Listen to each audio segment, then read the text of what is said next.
बिस्मिल्लाहिर्रहमानिर्रहीम अस्सलाम वालेकुम। मैं हूं साहिर अली और आप देख रहे हैं live with Ali CVFM studio से। उम्मीद करता हूं कि आप सब लोग ठीक होंगे।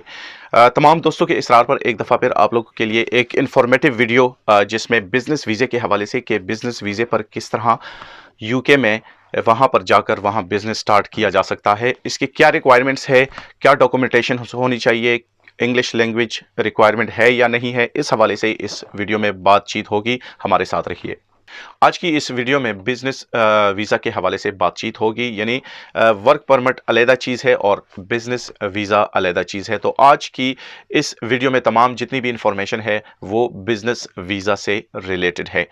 अगर आप अप्लाई करना चाहते हैं तो सबसे पहले आपके पास डॉक्यूमेंटेशंस पूरे होने चाहिए, यानी आपका पासपोर्ट वैलिड हो और उसमें 6 महीने का टाइम कम से कम हो अगर वो एक्सपायर हो रहा हो। इसके बाद आपका बैंक स्टेटमेंट, उसके बाद आता है इंग्लिश लैंग्वेज रिक्वायरमेंट के आपको इंग्लिश आती है या नहीं, उस हवाले से भी इसमें बात करेंगे। और उसके बाद आप अपने फैमिली मेम्बर को किस तरह यहाँ पर लाएंगे, ये तमाम की तमाम बातें इस वीडियो में डिस्कस होंगी। तो कोशिश करें कि दोस्तों के साथ भी इसको शेयर करें और अपने आप के लिए भी अगर आप समझते हैं कि आप एलिजिबल हैं तो इससे थोड़ी बहुत इंफॉर्मेशन लेकर आप बाकायदा तौर पर किसी भी अच्छे वकील से फिर रब्ता कर सकते हैं। तो आते हैं असल पॉइंट की तरफ। एलिजिबिलिटी फर्स्ट ऑफ ऑल होनी चाहिए कि आपकी उम्र 18 साल से ऊपर हो और उसके बाद आपके पास, जिस तरह मैंने पहले भी कहा, कि पासपोर्ट वैलिड होना चाहिए ट्रैवल के लिए। तीसरी बात, बैंक स्टेटमेंट। अब आते हैं कि बैंक स्टेटमेंट में पैसे कितने होने चाहिए। बैंक स्टेटमेंट में यहाँ पर बहुत अच्छी बात है कि रकम जो है वो काफ़ी लो रकम है, यानी सिर्फ और सिर्फ 945 पाउंड, जो कि आजकल के हिसाब से अगर आप हिसाब लगा दें, क्योंकि आज का जो रेट है वो तकरीबन 220 रुपए पाकिस्तानी बनते हैं एक पाउंड। अगर आप 945 पाउंड को 220 रुपए में ज़रब देते हैं तो वो तकरीबन मेरे ख्याल से आजकल के हिसाब से 2,10,000 रुपए के करीब बनते हैं। ये आपके अकाउंट में तकरीबन 3 महीने यानी 90 दिन से आपके अकाउंट में कंसेक्टिवली होने चाहिए, यानी इसमें से इस 2,10,000 रुपए से आपकी रकम नीचे नहीं आनी चाहिए।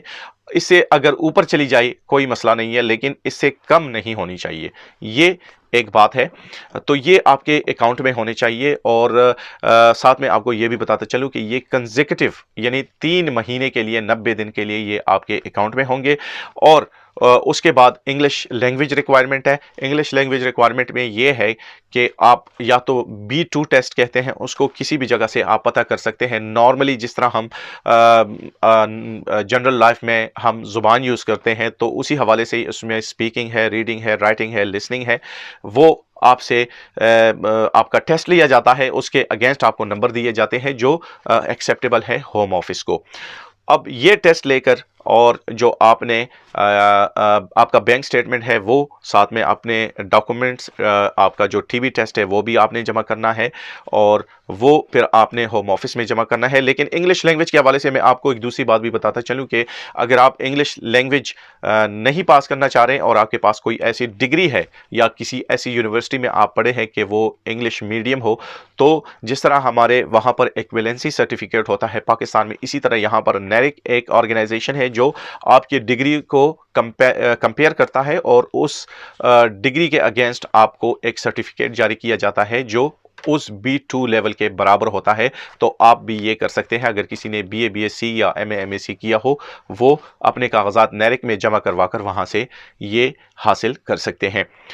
अब आते हैं दूसरी पॉइंट की तरफ कि आपके अकाउंट में अगर 945 पाउंड है तो क्या इसके अलावा भी आपके अकाउंट में पैसे होने चाहिए? इसके अलावा आपके अकाउंट में पैसे नहीं होने चाहिए, बल्कि ये सिर्फ और सिर्फ 90 दिन के लिए होने चाहिए। जबकि सिर्फ और सिर्फ आपने एक बिजनेस प्लान तैयार करना है। बिजनेस प्लान क्या होता है कि उसमें आपने जो बिजनेस आप करना चाह रहे हैं उस बिजनेस के हवाले से आप एक पूरी समरी तैयार करेंगे, यानी आप कौन सा बिजनेस करना चाह रहे हैं, कौन से बिजनेस में आप अपने साथ कितने एम्प्लॉयज़ रखेंगे, साथ में जो काम करेंगे आपके साथ, क्योंकि आप बज़ाते खुद बॉस होंगे और आपके साथ 2 3 4 5 कितने बंदे भी काम करेंगे वो आपने मेंशन करना होगा। उसके अलावा उनकी समरी भी आपको देनी होगी कि वो लोग क्या काम करेंगे, पूरा आपने एक समरी रिपोर्ट तैयार करना है, जो तकरीबन मेरे ख्याल से अगर कोई बिज़नेस प्लान तैयार करना चाहे तो मेरे ख्याल से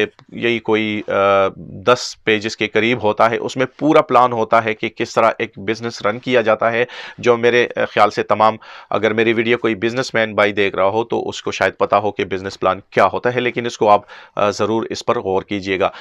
सबसे पहले आपने बिज़नेस प्लान भेजना है। अगर आपका बिजनेस प्लान अप्रूव होता है तो आप समझ लें कि होम ऑफिस जो है वो आपसे एग्री है, आप अपना बिजनेस स्टार्ट कर सकते हैं। तो उसके बाद ये जो मैंने पहले आपको प्रोसीजर बताया, ये प्रोसीजर पूरा करके आप वहां पर जमा करवा सकते हैं। इसके बाद वो आपको एम्बेसी बुलाएंगे और एम्बेसी में आपसे सिर्फ और सिर्फ आपके डॉक्यूमेंट्स के बारे में पूछा जाएगा, थोड़ी बहुत इंटरव्यू होगी और उसके बाद जो भी डिसीजन होगा वो आपको तकरीबन 6 से 8 हफ्तों के दरमियान मिल जाता है। अब आते हैं कि अगर आप चले जाते हैं तो आपके फैमिली मेंबर, जो आपके पीछे फैमिली है, वो आ सकते हैं या नहीं। यहाँ पर ये सवाल काबिल गौर है। इस वीज़े में, यानी जो बिज़नेस वीज़े की मैं बात कर रहा हूँ, इसमें ये बात बड़ी ज़बरदस्त है कि आप बिज़नेस वीज़े पर अपने जो अहलो अयाल है, यानी आपकी बीवी है, आपके बच्चे हैं, वो यहाँ पर आप उनको बुला सकते हैं।